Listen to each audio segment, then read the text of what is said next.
Hey there. So this 30-second outdoor cleaner I have been using for about 5 or 6 years now. The company itself has been around for about 50 years.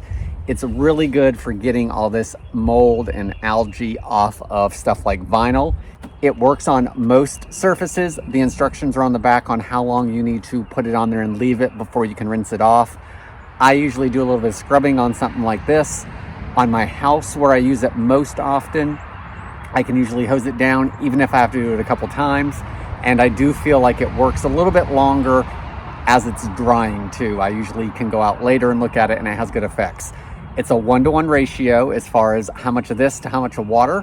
So I'm gonna wet this down and we're gonna see how it cleans today. So I've got my pump sprayer ready to go. This is plastic, so the instructions say to let it set for about 3 minutes before we rinse it off.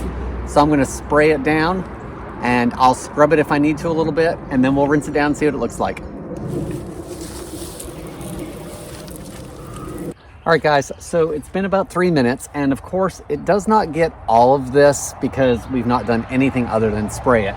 It does take care of a lot of the light stuff. When I'm doing the house, I find that rinsing it down does a great job, and sometimes I will reapply, but it really does take care of almost 100% of it. If you're using a pressure washer, that's going to make a big difference as well. I do also find that for me, it doesn't grow back as fast. So let's give it a quick scrub and see what they look like after I give it just a light scrub. All right, so down here where we actually have the heavier stuff, you can see that as I go over it with just a little bit of light scrubbing, it really does take care of the rest of that.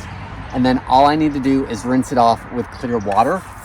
I really like this product. I've been using it for a long time. I hope this helps you out.